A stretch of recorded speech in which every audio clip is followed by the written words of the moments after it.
Action. Baik, untuk selanjutnya pemaparan materi ketiga dengan materi kebutuhan dasar manusia dan posisi kontrol restitusi oleh Ibu Karisma Adena. Waktu dan tempat dipersilakan.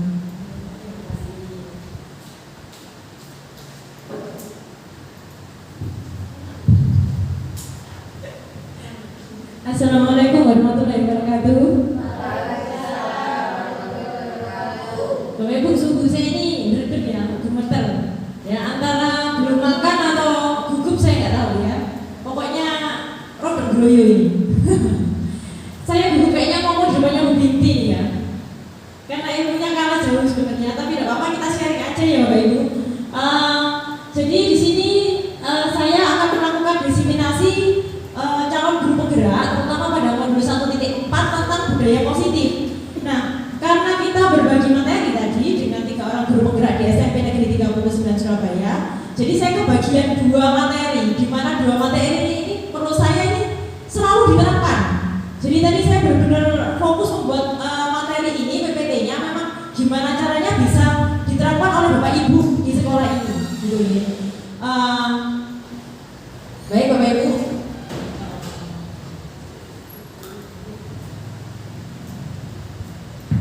Jadi saya ingatkan kembali Bapak Ibu bahwa budaya positif itu ada 7 hal, yaitu yang pertama perubahan paradigma belajar, disiplin positif, motivasi perilaku manusia, kebutuhan dasar manusia, posisi kontrol, restitusi dan keyakinan kelas serta segitiga restitusi. Nah, saya akan menjelaskan 2 hal yang ini, yang mendrip ini. Jadi yang kebutuhan dasar manusia dan posisi kontrol restitusi.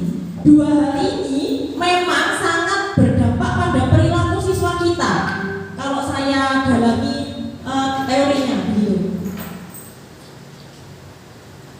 Jadi sama dengan pemikirannya Bu Heni tadi, bahwa kita ini Bapak Ibu ibaratnya seorang petani, di mana petani ini kan merawat padi. Padinya ini adalah siswa kita. Lah padi ini bagaimana tumbuh menjadi subur itu kan perilakunya beda-beda. Ada yang mungkin dikasih pupuk segini sok subur, dikasih pupuk sak ini ternyata tambah mati begitu. Nah, itu yang harus kita sadari sebagai guru begitu. Jadi perilakunya sebenarnya ke siswa itu harusnya berbeda-beda. Nah, saya akan mengajak ke kebutuhan dasar manusia dulu. Ada 5 kebutuhan dasar manusia. Yang pertama yaitu kebutuhan untuk bertahan hidup atau survival. Yang kedua, cinta dan kasih sayang, love and belonging. Benar nggak pengucapannya? Love and belonging. 3, kebebasan, freedom. 4, kesenangan. 5, kekuasaan. Nah, 5 kebutuhan ini yang harusnya ada di siswa kita. Tapi kadangkala siswa kita ini kekurangan kebutuhan ini. Nah, kita sebagai guru harus mengamati arek iki, contohnya misalnya onel, itu kebutuhan mana sih yang belum terpenuhi. Kalau didalami ya Bu Nurul sebagai mantan panasnya mesam-mesam gitu menyebutkan onel. Oh, sekarang ya. Jadi jangan menjawab ini 2 berkendara. Kalau kita dalami ternyata ada kebutuhan dasarnya onel yang belum terpenuhi. Begitu. Nah, yang pertama, kebutuhan yang bersifat fisiologis dan biologis sebagai manusia itu 1, butuh kesehatan. Yang kedua, rumah, makanan, reproduksi kalau secara biologis. Yang ketiga, rasa aman. Begitu. Jadi, coba dibayangkan Bapak Ibu, ada anak sing rodok online di sekolah, berperilaku agak menyimpang. Itu kemungkinan memang ada kebutuhan dasar yang tidak terpenuhi. Anak kalau berangkat sekolah itu mestinya kebutuhannya 1, dia merasa kenyang, pangannya terpenuhi. Di rumah dia memiliki tempat istirahat yang nyaman. Lalu keluarganya dan lain-lain. Itu yang harus kita dalami. Jadi kebutuhan pertama yaitu kebutuhan bertahan hidup atau survival yang terdiri dari ini, salah satunya. Lalu kebutuhan kedua, cinta dan kasih sayang. Nah, ini setiap anak itu pasti ada kebutuhan ini di dalam dirinya. Yang 1, cinta yang pertama dia dapatkan dari keluarganya. Cinta yang kedua dia dapatkan dari temannya, teman sekolahnya, circle-nya. Dan cinta yang ketiga adalah dari masyarakat sekitarnya. Ini kita pelajari dalam segitiga pendidikan, yaitu ada tiga segitiga pendidikan, adalah keluarga, masyarakat sekitar. Kebutuhan yang ketiga, kebutuhan akan kebebasan yang bertanggung jawab. Jadi Bapak Ibu, kadang siswa itu aku ini pengen memilih, Bu, aku ingin belajar nulis puisi tapi gak pengen membaca, pengen nulis kok loh, tapi gak pengen baca, gitu. Nah itu yang harus kita pahami juga ke anak-anak. Menyuarakan pendapat dengan percaya diri. Sudah tidak kita memberi kesempatan kepada anak untuk menyuarakan pendapatnya ketika kita belajar bersama dengan mereka di kelas. Yang ketiga, memberikan kesempatan anak untuk mencoba hal-hal baru. Bu, gak apa-apa kok sebenarnya misalnya ngajar itu gak harus di kelas, ditoknoai ya, di anak. Misalnya saya berkaca pada diri saya sendiri, lek ngocok puisi mesti di depan kelas. Ternyata enggak, ngocok puisi tak jatah mimbar kono lah, lebih asik kayaknya. Begitu. Ya. Kebutuhan dasar yang keempat, kesenangan. Nah, Bu, anak-anak ini butuh kesenangan. Jadi sebenarnya tidak apa-apa guru itu menghadirkan kesenangan di kelas. Jangan menciptakan kelas yang mencekam dengan berbagai macam ancaman. Ciptakan kelas yang menyenangkan, begitu. Ya. Saya rasa kalau guru 39 sudah melakukan itu semua, ya. Senyumnya menurun, ya. Apalagi Bu Ari, ya. Matematika tidak lagi mencekam kok Bu Ari. Kalau di kelasnya Bu Ari itu ya, it's fun gitu ya. Sehingga kebutuhan anak-anak tentang kesenangan itu terpenuhi di kelasnya Bu Ari, ya. Kebutuhan kelima yaitu penguasaan atau power. Bapak Ibu, di sini, nah ini yang saya bilang calon-calon pemimpin itu di sini Bapak Ibu, ya. Anak-anak kebutuhan penguasaan atau power ini memang yang pertama, dia itu selalu merasa dirinya kompeten. Aku iso. Itu biasanya calon-calon pemimpin Bapak Ibu. Itu yang harus kita rangkut ya. Jadi yang kedua, kebutuhan merasa terampil. Aku iso. Aku bisa melakukan itu, Bu. Aku bisa melakukan itu. Sito, karena kita gini. Itu sudah mematahkan anak. Ya apa gitu. Kita kasih ruang ke mereka. Lalu diakui pencapaiannya, Bu. Jangan ini ya, jangan medit memberikan apresiasi ke anak pinter. Oh pinter ya, oh hebat. Itu sesuatu yang biasa. Kalau bisa sering dilakukan. Oh pinter ya, oh yang nggak tembok pinter ya. Bisa nanti kayak Spiderman. Sekarang berarti kemampuan kinestetikku apik nah. Tapi ya jadi kayak metu ke sekolah toh. Ya. Kalau coba kamu climbing ya, ikut climbing gitu ya misalnya. Lalu berikutnya kebutuhan biasanya anak-anak yang kebutuhan penguasaan atau powernya ini kurang, itu anak-anak selalu pengen didengarkan bubuk. Nah itu biasanya anak-anak yang memang di rumah selalu tipikal anak yang apa ya, power, pengen menunjukkan bahwa dia berkuasa, saya punya kemampuan, saya seperti itu. Banyak saya rasa anak-anak kita yang model-model seperti ini. Lalu anak yang memiliki harga dirinya tinggi diberi kesempatan untuk membuat keputusan tentang hal penting dalam hidupnya. Nah, anak-anak model seperti ini kok gak iso kita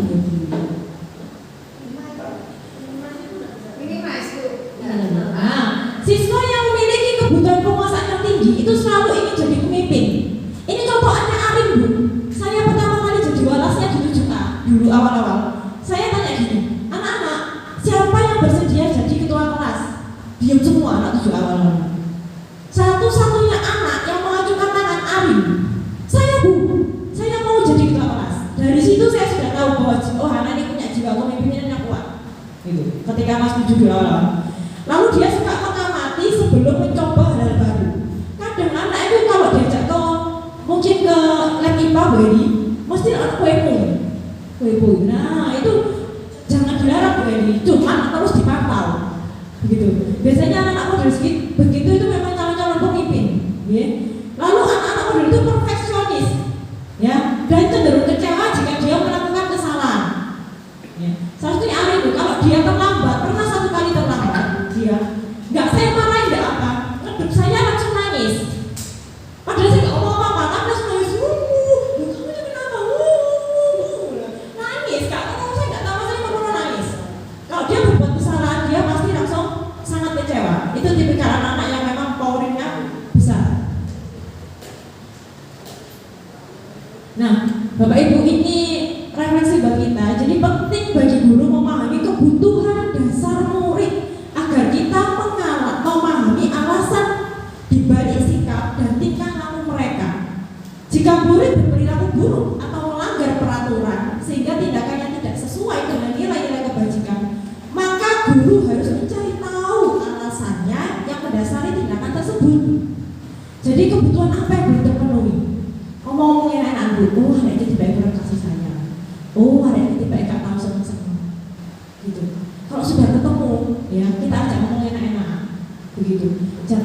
ngejudge anak maksud kami.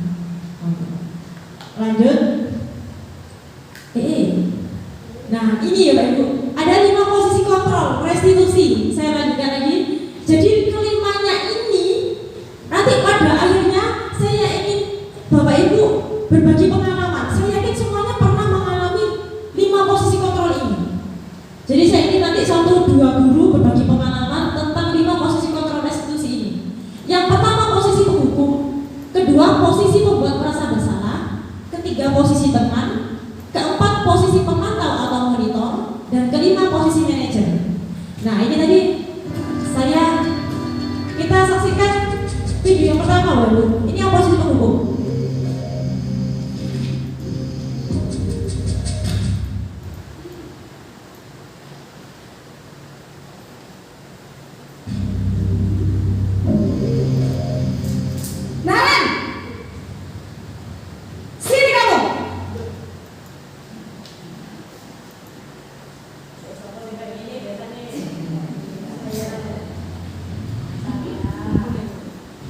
Selamat pagi Bu. Selalu terlambat. Kamu deh pasti terlambat. Maaf Bu, saya Apa? Apa coba? Alasan kamu apa lagi? Kapan sih kamu tidak terlambat? Malas sekali ya kamu jadi anak. saya Dasar pemalas. Gak kamu.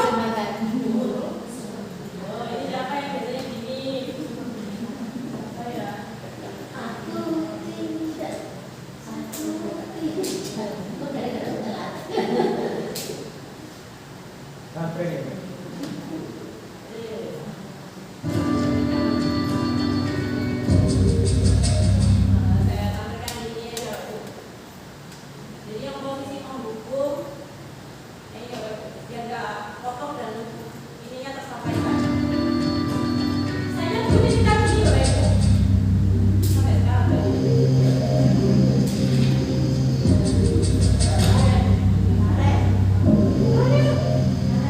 Naren. Sini kamu. selamat pagi Bu. Selalu terlambat. Kamu deh pasti terlambat. Maaf Bu, saya Apa? Apa coba? Alasan kamu apa lagi? Kapan sih kamu tidak terlambat? Malas sekali ya kamu jadi anak. saya Dasar pemalas. Gak kapok-kapok sih kamu. Sudah berapa kali terlambat? Sana, kamu keliling lapangan basket 2 kali. kenapa saya harus keliling lapangan basket Bu? Kenapa? Kamu melawan ibu. Berani-beraninya jawab. Sudah terlambat, masih berani jawab pula. Sekarang, keliling lapangan basket 5 kali sekalian. Biar kapok. Cepat. Pergi sana ke lapangan basket. Nah, yuk coba Bapak Ibu katakan siapa yang pernah melakukan ini. Marah-marah dong. Marah-marah dong. Saya pernah. Ya, saya pernah dulu waktu di swasta. Saya pernah. Kalau nilainya jelek, dulu saya hukum. Ya, apa saya menghukumnya? Saya suruh anak-anak keliling lapangan. Oke. Lihat keliling lapangan. Iya. Masya Nilainya Allah. sehingga saya dulu. Baik Bapak Ibu, itu posisi penghukum itu. Contohnya menghardi. Kalau Bapak Ibu ketemu murid melakukan kesalahan, Bapak Ibu menghardi, itu sudah Bapak Ibu tipikal guru pada posisi penghukum. Jadi nyetak anak, nunjuk anak, mengkerik. Nah itu ya. Lalu bentak-bentak, ada hukuman verbal dan hukuman fisik. Fix Bapak Ibu, guru adalah tipikal guru yang penghukum posisinya. Oke. Lanjut yang kedua. Sebagai teman ya Bapak Ibu. Yang kedua itu yang merasa bersalah sebentar. Jadi nanti tampak perbedaannya Bapak Ibu.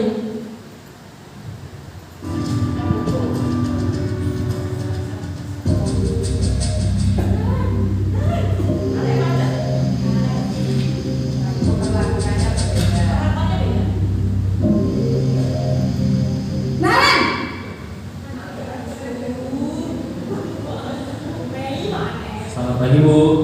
Naren, kamu kenapa terlambat lagi, nak? Ya Tuhan, Naren, kamu senang ya bikin ibu susah ya? Kalau kamu terlambat lagi, nanti ibu yang ditegur bapak kepala sekolah, nak. Disangka ibu tidak bisa membina kamu. Duh, gimana ini? Maaf Bu. Duh Gusti Naren, kamu suka ya kalau ibu ditegur bapak kepala sekolah? Terus, sekarang ibu harus tulis apa ini di buku absen? Ini kamu sudah sering terlambat loh. Ibu harus apa coba? Maaf Bu. Maaf sekali. Ya sudah, lain kali jangan bikin ibu susah lagi ya nak ya. Ibu tidak akan kuat lagi kalau kamu begini terus. Bisa jantungan kalau ibu tegur bapak kepala sekolah. Sana cepat ke kelas. Maaf ya Bu. Maaf sekali.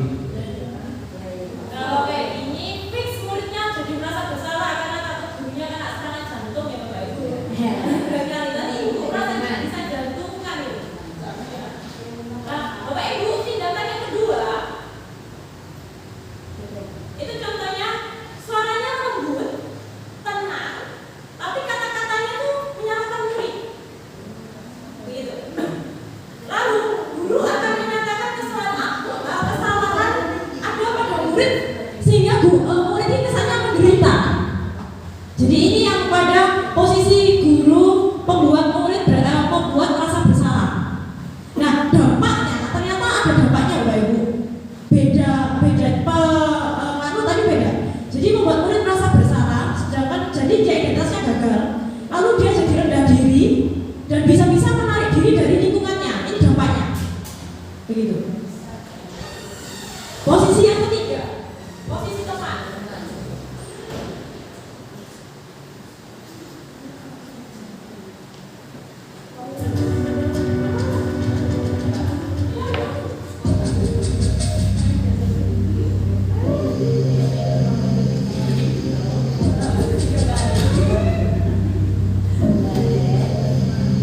Naren,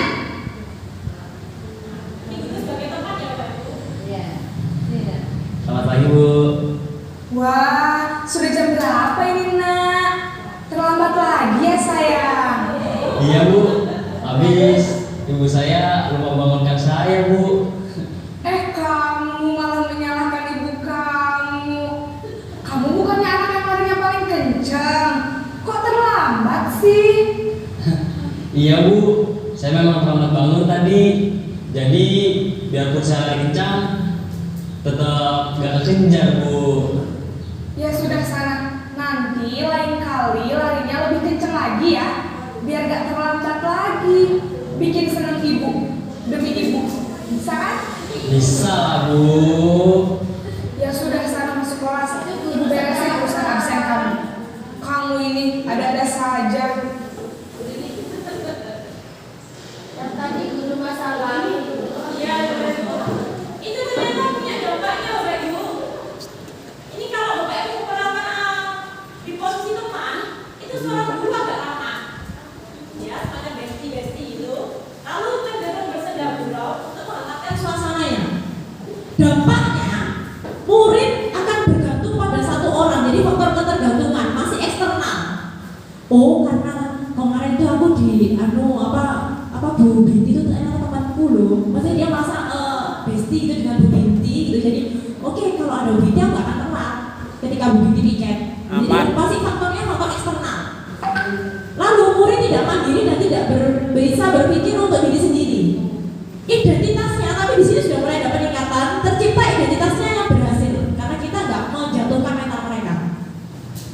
Next, yang pemantau atau monitor terlambat keempat ini. Jadi Bapak Ibu bisa memilih lagi enaknya yang mana sebenarnya.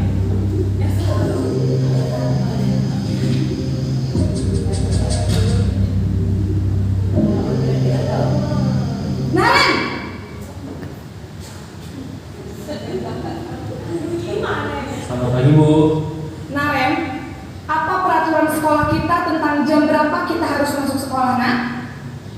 kita harus di sekolah jam 7, Bu. Iya betul, sekarang sudah jam 7.20. Naren sudah tahu konsekuensinya jika terlambat hadir. Paham, Bu. Saya harus tinggal kelas pas jam istirahat selama 20 menit. Iya benar, konsekuensinya demikian. Jadi nanti jam 9.30 pas istirahat, kamu harus tinggal di kelas, kerjakan tugas tambahan untuk ketertinggalan kamu, ya? Baik, Bu. Nah, ini posisi pemantau atau monitor, Bapak Ibu. Jadi kalau posisi pemantau ini suaranya datar, tidak emosional, tidak bersenda gurau, ataupun menggunakan suara tinggi. Nah, jadi suaranya cenderung formal. Lalu tercipta identitas diri yang positif. Di sini baiknya senantiasa memantau saat murid diberikan sanksi, maka guru harus selalu mengawasi. Dampaknya, murid akan menghitung konsekuensi dan hadiah tanpa memahami sepenuhnya nilai kebajikan yang dituju. Jadi tidak sepenuhnya mandiri. Posisi kontrol terakhir, yang manajer. Ini yang paling pas kita harusnya.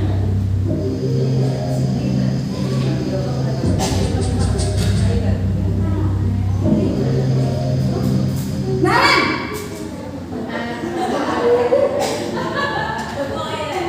Selamat pagi, Bu.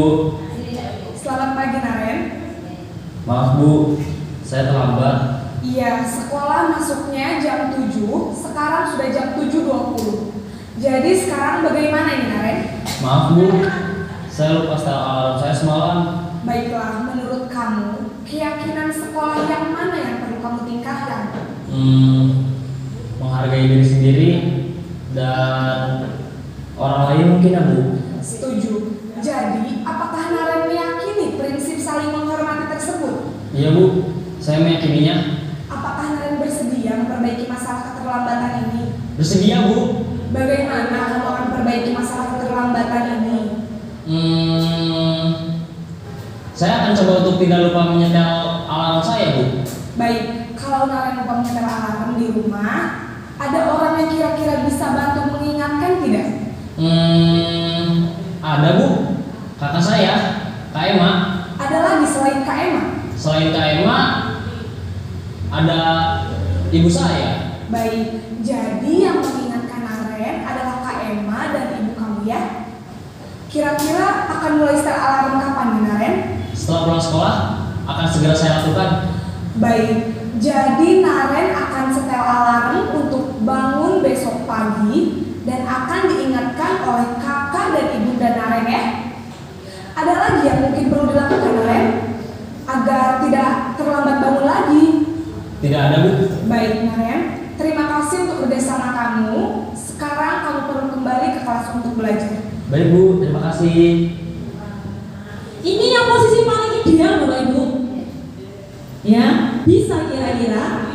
Bisa, insya Allah ya. Jadi siswa diminta untuk mencari konsekuensinya sendiri. Jadi kalau kamu lakukan ini, lalu bagaimana kamu cara mengatasinya? Suruh mikir diri, Bu. Jangan kita yang mikir. Anak-anak sendiri.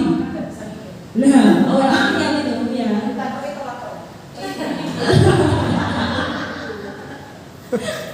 Aduh. Bu, itu di dalam Ibu Ari mungkin ada kebutuhan dasar online yang belum terpenuhi, Bu Ari.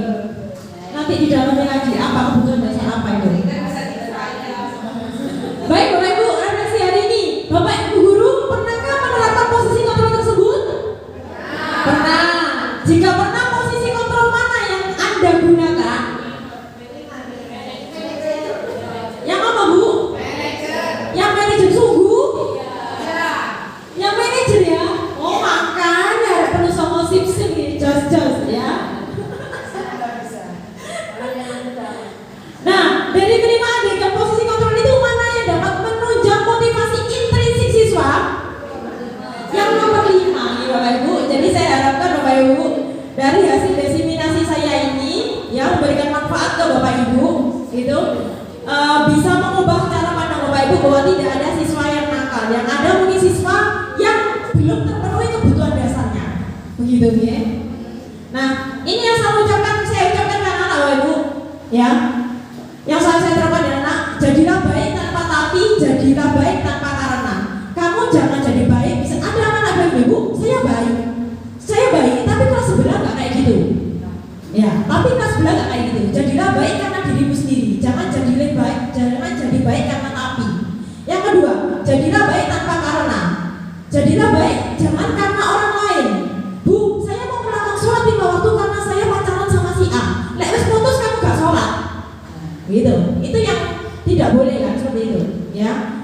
Baik Ibu Bapak Ibu, semoga renungan hari ini bisa bermanfaat, memberikan manfaat untuk Bapak Ibu guru. Terima kasih.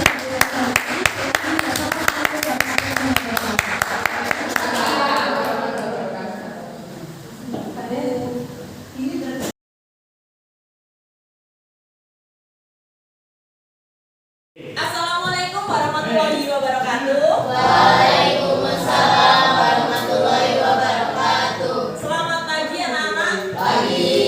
Ini kelas 8C ya? Ya. Ya.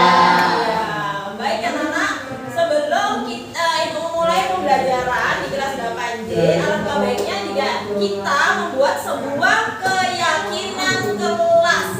Apa itu keyakinan kelas? Nah, ini akan kita lakukan hari ini. Baik anak-anak, sudah disiapkan semua pulpennya? Ya. Oke, tapi sebelumnya Ibu ingin mengecek semangatnya dulu.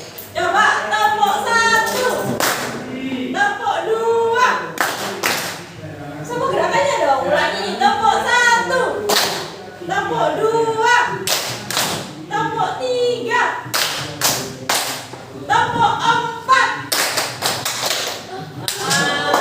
Tepuk 4, tepuk 5.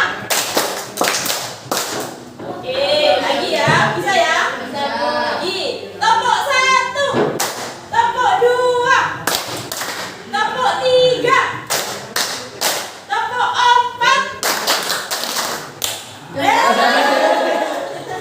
Tepuk 5.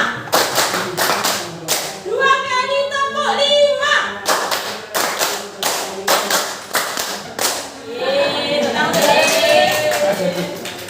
Baik anak-anak, agar belajar kita nyaman, tentunya kita membutuhkan sesuatu untuk menyamakan persepsi. Ya, apa itu? Kita buat aturan. Ya, selama ini aturan yang disediakan itu dari sekolah, tapi kali ini kita buat aturan kelas yang dibuat oleh anggota kelas dan disepakati oleh anggota kelas, dilaksanakan pula oleh anggota kelas. Baik anak-anak, Ibu akan memberi kalian kertas yang akan dituliskan aturan yang seharusnya ada di kelas kita. Misalnya Bu, nggak boleh kalau anak orang tua boleh sumbangkan. Baik anak-anak, Ibu akan memberikan kalian sebuah kertas berwarna apa ini? Kuning. Benar, warna kuning. Nanti tuliskan satu peraturan yang ingin kalian sepakati di kelas ini. Bu, apakah satu siswa harus satu? Enggak dong. Kalian boleh misalnya saya ingin membuat 2 aturan, 3 aturan boleh. Berarti nambah lagi kertasnya, kita lagi ke Ibu. Paham? Paham. Satu kertas, satu aturan, betul sekali. Ya, satu kertas, satu aturan. Mau buat aturan lagi? Minta lagi kertas. Bisa dipahami anak-anak? Bisa. Ini bisa bantu Ibu membagikan kertas ke teman-temannya. Aisyah. Ada yang sudah menuliskan? Langsung tempel di sini, yang aturan kelas. Ya.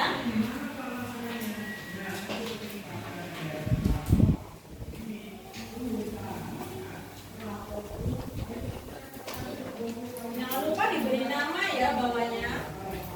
Misalnya, oh ini aturan yang dari Arif, ini aturan dari Imi, ini aturan dari Prada.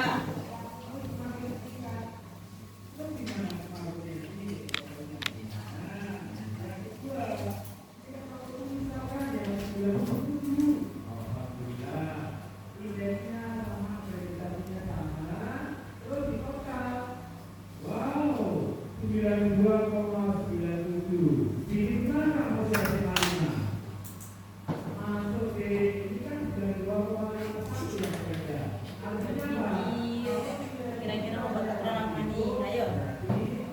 Karena aturan ini kita buat bersama, harus kita sepakati bersama.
tidak boleh menggunakan HP saat jam pelajaran sedang berlangsung. Bagus. Aisyah, siswa tidak boleh mengolok-olok teman menggunakan nama orang tua. Amanda, tidak boleh berkata kasar. Kata seru nih. Lalu Winsa, melaksanakan piket kelas secara rutin ketika pulang sekolah. Apabila lebih dari 2 kali tidak piket dengan alasan kurang jelas, maka akan diberi sanksi. Oh ya, bisa. Amanda, tidak boleh bermain bola di kelas. Sumpah ada kayak gitu? Ya ampun, padahal nama kita besar. Aime, memakai atribut lengkap, seragam rapi. Dan yang terakhir dari Stefan, tidak boleh mengejek nama orang tua. Oke, yang temanya orang tua nggak banyak ini ya. Kejadian ini sepertinya sering terjadi ya. Oke. Baik anak-anak dari aturan kelas yang kalian buat, ya, Ibu cermati masih muncul kata tidak, ya. Tidak itu kan kata negatif. Nah, untuk diubah jadi keyakinan kelas, kita ubah menjadi kalimat yang positif. Karena akan kita yakini sama-sama, ya. Baik, nomor 1 dulu siapa? Punyanya Rangga. Ada kata dilarang. Kita ganti dengan apa coba kalimat positifnya? Tidak. Tidak, jangan sampai muncul di keyakinan kelas. Itu apa peraturannya? Punya Rangga dilarang bicara saat guru menjelaskan. Berarti kita ubah jadi kalimat yang lebih positif. Kayaknya ini katanya sama dengan punyanya Arin ini. Rangga ini. Oh my god. Tidak boleh menyela saat ada yang berbicara. Ini sama. Oh my god. Iya enggak? Iya, betul. Ini setipe ini. Tidak boleh menyela saat ada yang berbicara. Dibenyarin. Apakah itu sama juga dengan tidak boleh berkata kasar? Beda. Beda ya? Baik, ini yang kita ubah. Punyanya Rangga sama Arin. Setipe ini. Ini ada kata tidak boleh, nak. Kita ubah ya apa? Hargai orang yang sedang pintar. Hargai orang yang sedang pintar, Arin. Hargai orang. Di sini orang kalau di konteks kita berarti ada guru, ada sesama teman ya. Orang yang sedang berbicara. Baik, nomor 2. Yang hampir sama yang orang tua tadi. Punyanya Aisyah sama punyanya Miftahul. Punya Stefan. Ini punyanya Hafiz juga orang tua. Sudah ya nyet ya? Oh ini Stefan juga. Ini yang setipe yang ibu kasih bintang. Intinya tidak boleh mengolok-olok teman menggunakan nama orang tua. Tidak boleh manggil teman pakai nama bapak, nama ibu. Berarti kalimat positifnya gimana? Masa hargai nama orang tua? Hargai nama orang tua. Memanggil dengan nama yang benar. Oke, ini kan positif, nggak ada kata tidak, nggak ada kata jangan. Memanggil teman dengan Namanya. nama yang benar. Oke, sip, positif kalau ini. Ketiga, aturan yang ketiga, tidak boleh berkata kasar. Ini Amanda ini kayaknya sendiri ya. Berkata yang baik. Amanda tidak boleh berkata kasar. Berarti apa kata positifnya? Ada kata tidak, nggak boleh ada kata tidak. Berkata yang baik. Berkata boleh, berkata yang baik dan sopan. Oke, Amanda sudah oke. Lalu tidak boleh menggunakan HP saat pelajaran sedang berlangsung. Milik Prada. Ya toh? Bijak menggunakan HP. Oke, Prada pintar. Bijak menggunakan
Tiket kelas.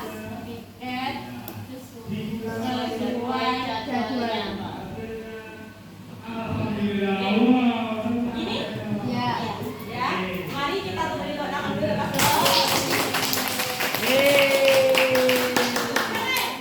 Baik anak-anak.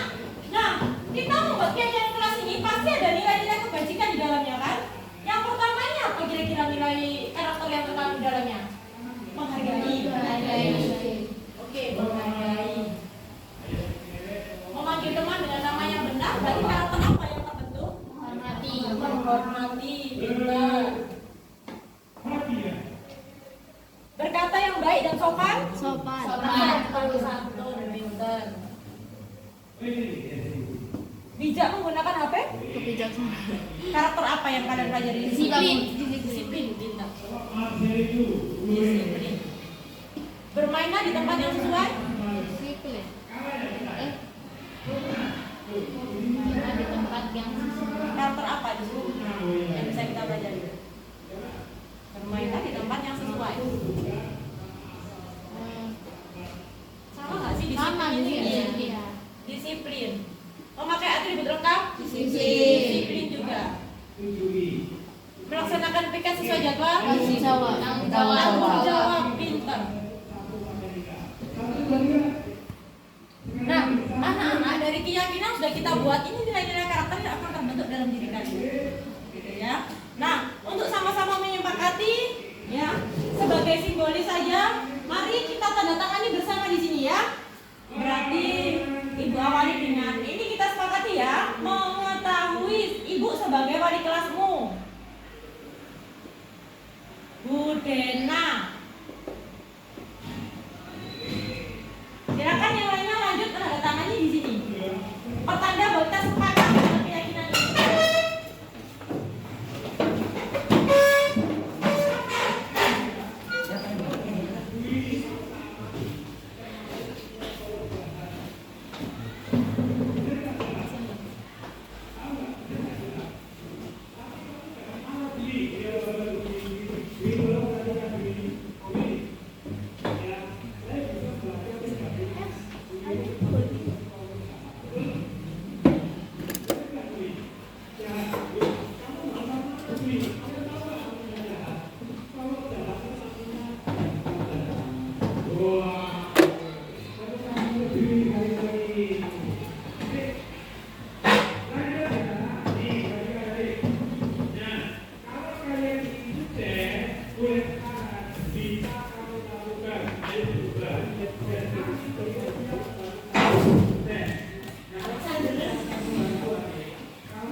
Baik, terima kasih anak-anakku kelas 8J ya. Kita sudah menyepakati keyakinan kelas kita ya.